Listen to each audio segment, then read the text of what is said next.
मैं आज आपको वीडियोस दिखाने लगा हूं और मैं उससे पहले आपको बताऊं कि कोशिश इनकी क्या है। जो कुछ मैं कहता हूं, इनका प्रोपेगेंडा सेल बैठा हुआ है। वो हर चीज को मोड़ के कोशिश करता है कि या किसी तरह अदालत मेरे खिलाफ हो या किसी तरह फौज मेरे खिलाफ हो। अब मैंने क्या कहा था? मैंने अभी चंद रोज पहले क्या कहा, परसों मैंने क्या कहा? मैंने ये कहा कि फौज का जो आर्मी चीफ होता है उसको मेरिट पे सिलेक्शन होनी चाहिए।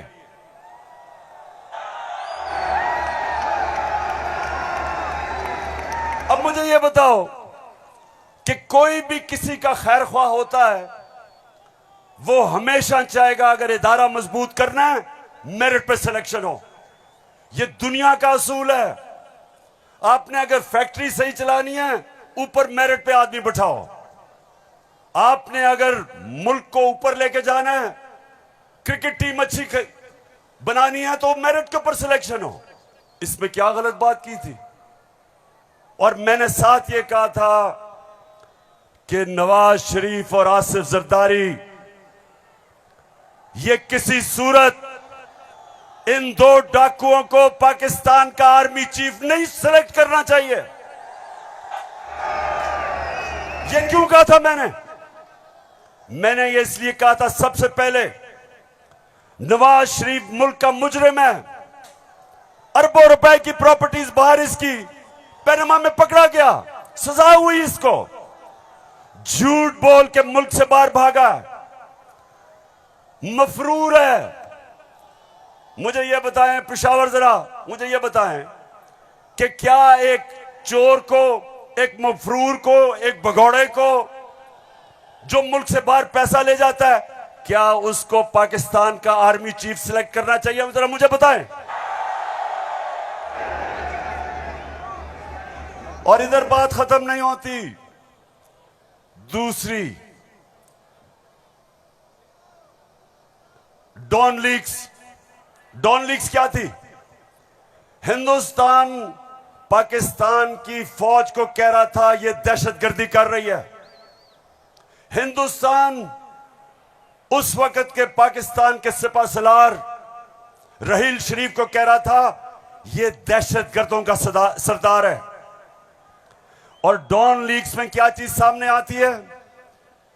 बजाय नवाज शरीफ और नून लीग अपनी फौज के साथ खड़े हो, वो हिंदुस्तान को पैगाम पहुंचाते हैं कि जी हम कुछ नहीं कर रहे, फौज सब कुछ कर रही है। अपने से फौज को अलग कर लिया। काठमांडू में सार्क मीटिंग में बरका दत्त किताब में लिखती है कि नवाज शरीफ छुप छुप के नरेंद्र मोदी को मिल रहा था अपनी फौज से डर के। और दूसरी तरफ आसिफ जरदारी, वो अमेरिकनों को कहता है, अपने अमेरिका में पाकिस्तान का एम्बेसडर हुसैन हक्कानी, वो जाके अमेरिकनों को, एडमिरल मलन को कहता है कि जनाब गवर्नमेंट को और जरदारी की गवर्नमेंट को पाकिस्तान की फौज से बचा लो।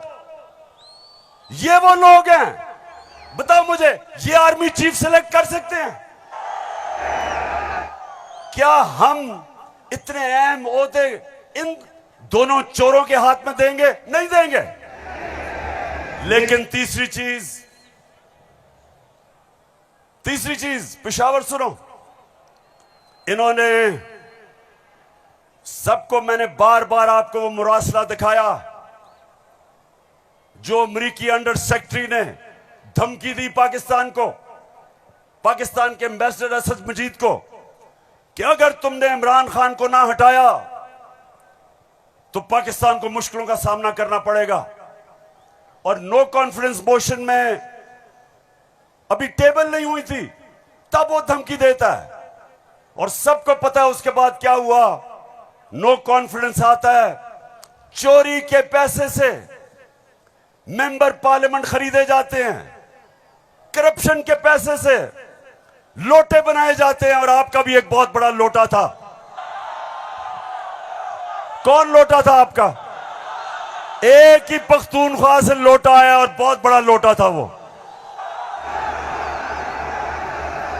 लोटों पे पैसा चलता है, लोटों पे नोट चलते हैं और उसके बाद हमारी हुकूमत गिराई जाती है और इनको इंपोर्टेड हुकूमत ऊपर लगाई जाती है। और मेरा तीसरा सवाल है कि क्या वो लोग जो बाहर से मुसल्लत किए गए हैं, जिनके पैसे और दौलत बाहर पड़ी है, क्या उनको पाकिस्तान के आर्मी चीफ को अपॉइंट करना चाहिए? बताओ। तो मैंने ये कहा और कहते कि जनाब इमरान खान तो फौज के खिलाफ है। अभी चलो, अब मैं चाहता हूं ये नून लीग के दो, एक वजीर और एमएनए, जरा आप इनकी वीडियो देखें और उसके बाद बात करता हूं। सियासी मामला थे और जिस तरफ इस साल के आखिर में एक बड़ी तब्दीली आनी थी, उसमें तो ये नजर आ रहा था कि इमरान खान का जो गठजोड़ है ये तो अगले 15 साल रहेगा अगर इस तरह हालात रहे। और जिस तरह के उनके प्रोग्राम थे, हम सब ने डिस्क्वालीफाई होना था इस साल के आखिर में, तमाम जो अपोजिशन की लीडरशिप है। अच्छा, उनका तो ख्याल था कि मैं सफाया कर दूंगा, मैं किसी को नहीं छोड़ूंगा। तो ये आपका खदशा है? मालूमात है जी, हमारी सीरियस मालूमात है। आपके ख्याल में जो आप ये लोगों को भूल जाता है, लेकिन कुछ माह पहले जो कहा कि जी हम नैब के कुछ 100 जज और हायर कर रहे हैं और हम सारे केसों को एक्सप्लाइट करेंगे, तो उस मैथ्स लेवल के ऊपर मैथ्स लेवल पे डिस्क्वालिफिकेशन होनी थी। बिगिनिंग शहबाज शरीफ डाउनवर्ड, शाहिद खान अब्बासी, हसन इकबाल और ऑल ऑफ अस, सिर्फ मुस्लिम लीग नून की नहीं।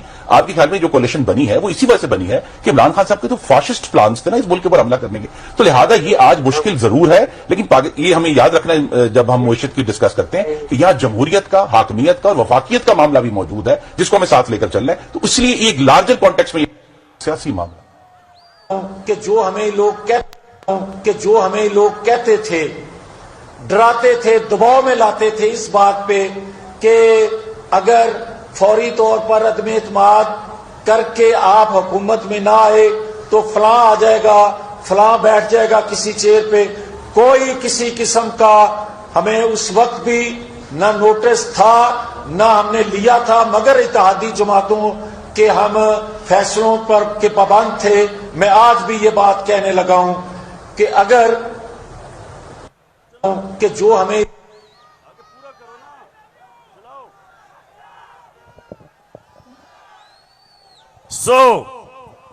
इसलिए ये हुकूमत हमारी गिराना चाहते थे कि इमरान खान एहतसाब ना कर दे। डर ये था कि अगर इमरान खान रह गया तो ये जेल में चले जाएंगे, क्योंकि इन्होंने जो चोरी किया वो पकड़ी जाएगी।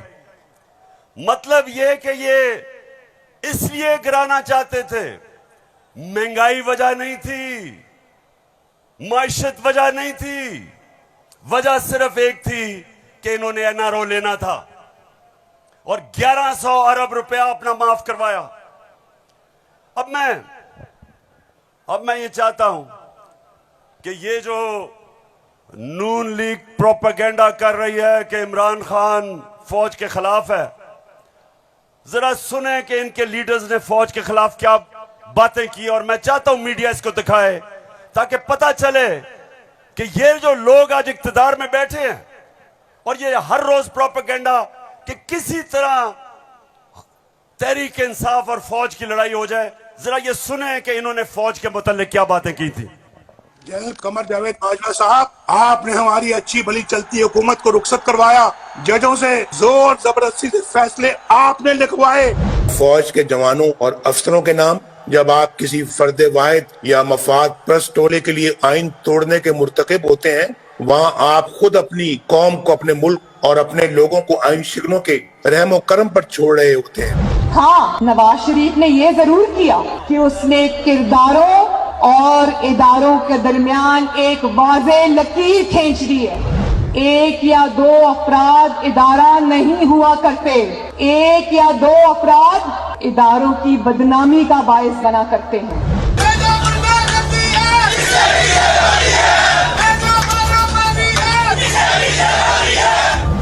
जो शख्स इस किस्म की कार्रवाइयों में मुलव्वस रहा हो उसका एहतसाब होना चाहिए। उसको बल्कि इतने बड़ी बड़ी उनकी ग्लेयरिंग चीज़ें शायद 73 साल की तारीख में कभी नहीं मिलती। तो अब तो उनका एहतसाब होना चाहिए। ये इस किस्म के शख्स को कोई और ओहदा दे देना, और वो भी इतना इम्पोर्टेंट ओहदा देना, ये मैं समझती हूँ कि ये कौम के मुंह पे तमाचा है, आइन और कानून की हुकूमत के मुंह पे तमाचा है। तुम हमें सियासत बतलाते हो, अपने हुदूद में रहो। इसराइल की नौकरी न किया करो। इसराइल के वजीफों पे पलने वाले जर्नलों, अपने हुदूद में रहो। बड़े बड़े रैंकों वालों से भी अपने आप को मुहतरम समझता हूँ, और अगर बिगड़ोगे तो फिर अगर हम बिगड़ गए तो अफगानिस्तान में अमेरिका का क्या हश्र हुआ, खुदा की कसम यहाँ तुम्हारा वही हश्र। तो हमारी किरदार कशी करना छोड़ दो। अगर हमने आपकी शुरू की तो पता नहीं पाकिस्तान बनने से आज तक कितने जनरलों की शुरू हो जाएगी। बेटी भाई वो अक्यूज्ड हैं, उनकी लिस्ट लेके जिस दिन हमने प्रेस कॉन्फ्रेंस की तो आपकी ईम से बढ़ जाएगी। अभिनंदन की क्या बात करते हैं। चीफ ऑफ आर्मी स्टाफ तशरीफ लाए, पैर कांप रहे थे, पसीने माथे पे थे। सुन लिया पेशावर, मैं इसलिए ये बता रहा हूं कि ये वो लोग हैं जो हमें कह रहे हैं कि हम अपनी फौज के खिलाफ हैं। फौज भी मेरी, मुल्क भी मेरा।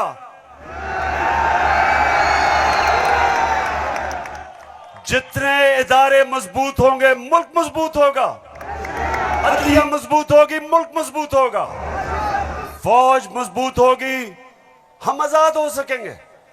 हम अपनी आजादी, हम किसी के सामने झुकेंगे नहीं।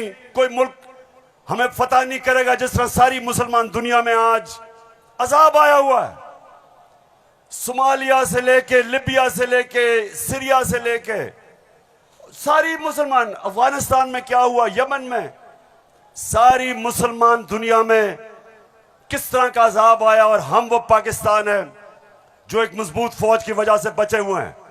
तो नून लीग वाले ये समझ जाओ कि हम वो लोग हैं जो इस मुल्क के इदारे मजबूत करेंगे। और कभी अगर कोई तनकीद करते भी हैं अपनी फौज के लिए, उसकी बेहतरी के लिए करते हैं, तामीरी तनकीद करते हैं। अब वो चलाओ।